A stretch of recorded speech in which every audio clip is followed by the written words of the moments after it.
Welcome to the Leo. Andhra university Lakshmi పార్వతికి అయితే ఒక షాక్ ఇచ్చిందని చెప్పొచ్చు. గతంలో Prasad Reddy Andhra university vice chancellor అనటం కంటే వైసీపీ కార్యకర్త అనటం కరెక్టు. వైసీపీ కార్యకర్త కంటే దారుణంగా వ్యవహరించినటువంటి ప్రసాద్ రెడ్డి అప్పట్లో రహస్యంగా లక్ష్మీ పార్వతికి గౌరవ ఆచార్య హోదాను కల్పించడమే కాకుండా ఆంధ్ర యూనివర్సిటీ నుంచి డబ్బులు ఇవ్వడంతో పాటు పిహెచ్డి చేసే ఎవరైతే విద్యార్థులు ఉంటారో వారిని ఒక 10 మందిని లక్ష్మీ పార్వతికి కూడా ఇవ్వడం జరిగింది. ఇదంతా కూడా రహస్యంగా జరిగింది, మూడో కంటికి తెలియదు. టీడీఆర్ హబ్ అని చెప్పి ఒక విభాగం ఏర్పాటు చేసి దానిలో ఈవిడ్ని ఆచార్యురాలుగా పెట్టడం, దానికి గతంలో స్టిఫెన్ అనే ఒక వ్యక్తి, ఈయన కూడా వైసీపీ తొత్తు, ఆయన డీన్గా ఉండటం, ఈ వ్యవహారం అంతా కూడా ఇటీవల మీడియా సాక్షిగా బయటపడింది.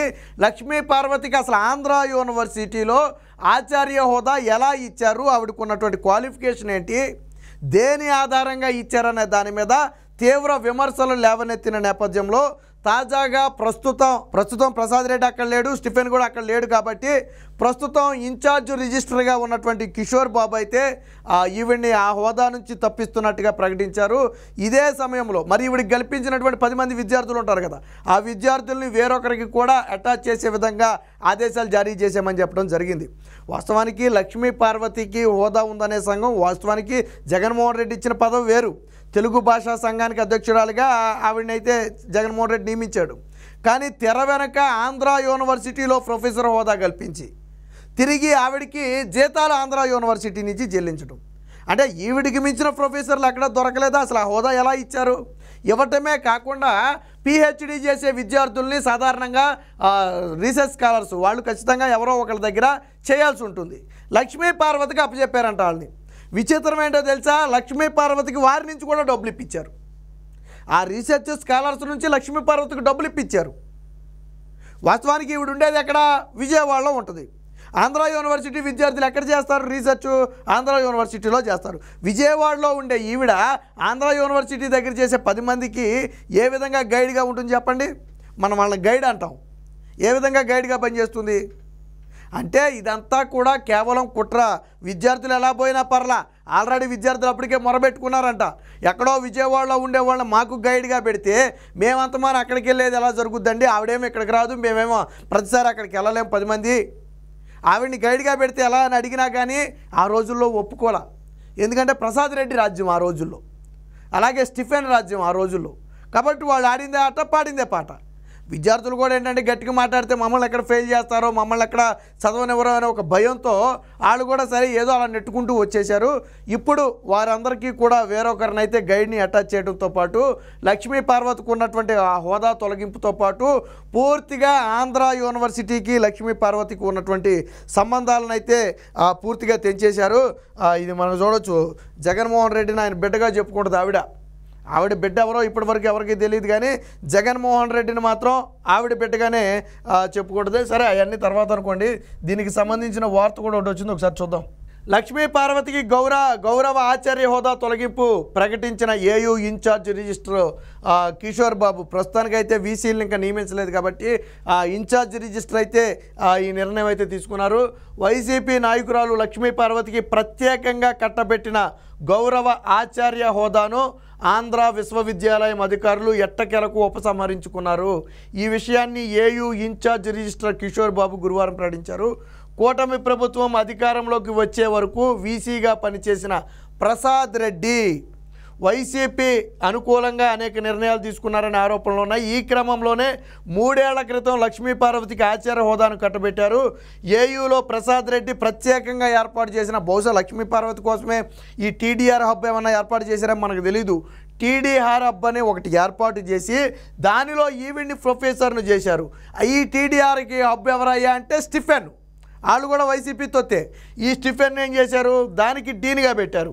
అయితే వాస్తవానికి ఇక్కడ చూడండి, 10 మంది విద్యార్థులను కూడా అప్పగించారు. అయితే ఆమె విజయవాడలో ఉంటారని తెలిసిన పరిశోధకుల జీవితాలను ఫణంగా పెట్టారు.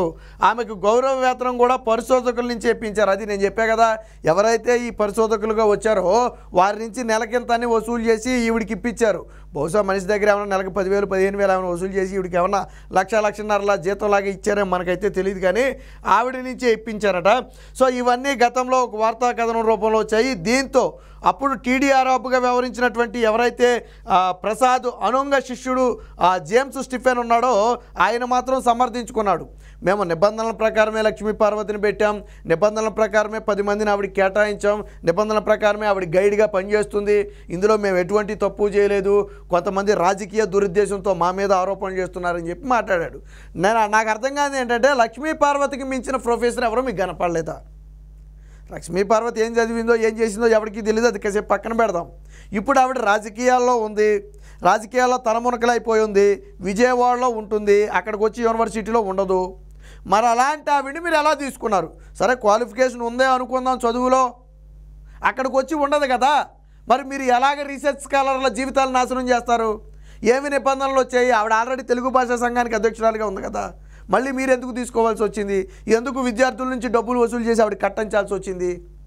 అంటే ఇదంతా ఒక కుట్ర. నాడు ప్రసాద్ రెడ్డి అమరావతి రైతులను కూడా ఆయన ఆంధ్ర యూనివర్సిటీ వీసీగా ఉండి అమరావతి రైతుల్ని ఆయన అవమానించాడు. ఆయన అమరావతి రైతులు అక్కడ పాదయాత్రకు వస్తే కాళ్ళు ఎరగొడతామని మాట్లాడాడు. విజయసాయిరెడ్డి పుట్టినరోజులు, జగన్మోహన్ రెడ్డి పుట్టినరోజులు స్వయంగా ఆయన ఛాంబర్లో చేసేసాడు వైసీపీ కండువాలు వేసుకుని, వైసీపీ నాయకులను పిలిచి. అంత వైసీపీ కార్యకర్తగా వ్యవహరించినటువంటి వ్యక్తి ఈ ప్రసాద్ రెడ్డి. ఈ ప్రసాద్ రెడ్డి కాబట్టే తీసుకొచ్చి మరి లక్ష్మీ పార్వతిని పెట్టారు.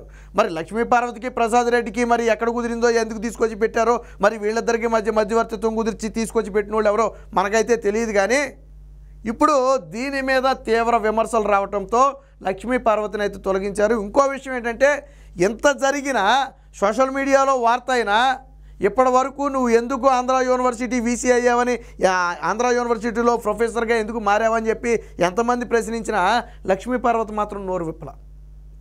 ఇదిగో నేను ఇందుకు వెళ్ళాను, వీళ్ళకి ఇది చెప్పానని ఏదైనా చెప్పగలుగుతా లక్ష్మీ పార్వతి? ఈ రోజుకి నోరు మెరపల. ఎందుకనంటే నువ్వు దొంగచాటుగా దొడ్డిదారిన ఆ హోదా పొందావు. నువ్వు రాజమార్గంలో పొందాల, రాజమార్గంలో పొందినాడు ఎవడైనా ఎస్ నేను ప్రొఫెసర్ ఆంధ్ర యూనివర్సిటీలో అని గర్వంగా చెప్పుకుంటాడు. నువ్వు దొడ్డిదారిన పొందావు కాబట్టి ఈ రోజు వరకు నోరు తెరవల. ఇలా జగన్మోహన్ రెడ్డి పాలనలో అడ్డగోలుగా చేసినటువంటి పనులు అనేకం ఉన్నాయి. దీన్ని ఒక్కొక్కటిగా ఇప్పుడు కూటమి ప్రభుత్వం అయితే ప్రక్షాళన చేసుకుంటూ వస్తుంది. గతంలో నారా లోకేష్ చాలా స్పష్టంగా చెప్పారు, విద్యా వ్యవస్థలో రాజకీయ జోక్యాన్ని ఎట్టి పరిస్థితుల్లో సహించబోం. మరొకసారి చెప్తున్నాం, విద్యా వ్యవస్థలో రాజకీయ జోక్యం ఉండకూడదు, ఉండబోనివ్వం. ఆల్రెడీ నారా లోకేష్ ఆ విధంగా చర్యలు కూడా ప్రారంభించారు. మన పథకాల పేర్లకి రాజకీయాలతో సంబంధం లేని ఆ జాతీయ నాయకులు పేర్లు పెట్టడం కానివ్వండి, అలాగే ఏదైతే మొన్న క్యాలెండర్ విడుదల చేస్తే, గతంలో జగన్మోహన్ రెడ్డి క్యాలెండర్ విడుదల చేస్తే జగన్ బొమ్మే ఉండేది, మొత్తం ఇంకో పక్క వైసీపీ కలర్లతో అవి ఉండేవి. పూర్తిగా ప్రక్షాళన చేసి పార్టీ కళలతో సంబంధం లేకుండా, పార్టీ నాయకులతో సంబంధం లేకుండా, ఈవెన్ ముఖ్యమంత్రి ఫోటో కూడా ఉందో లేదో నేను చూడాల దాని మీద లేకుండా అకాడమిక్ క్యాలెండర్ విడుదల చేసి పాఠశాలలకు పంపారు. ఎందుకని? రాజకీయ ప్రమేయం ఉండకూడదు, చాలా స్పష్టంగా చెప్పారు. కానీ వైసీపీ మొత్తం కూడా విద్యా వ్యవస్థను భ్రష్టు పట్టించింది. ఆంధ్ర యూనివర్సిటీ లాంటి ప్రాంతాలను అక్కడ కొట్ల కొండం ప్యాకెట్లు దొరకడం కానివ్వండి, బీర్ సీసాలు దొరకడం కానివ్వండి, అసాంఘిక కార్యకలాపాలకు అడ్డాగా మారటం కానివ్వండి, గంజాయి ఆనవాళ్ళు కూడా ఆంధ్ర యూనివర్సిటీలో బలంగా ఉన్నాయని చెప్పి వార్తలు వచ్చాయి. వీటినేటిని పట్టించుకోలేదు. కానీ ఇలా అడ్డగోలు వ్యవహారాల్లో తలదూర్చి పదవులు మాత్రం కట్టబెట్టారు. ఏది ఏమైనా ఎట్టకేలకు లక్ష్మీ పార్వతికి కట్టబెట్టినటువంటి ఈ ప్రత్యేక పదవినైతే ప్రస్తుతానికి ఆంధ్ర యూనివర్సిటీ ఓడబీకినట్టుగా స్పష్టమవుతుంది.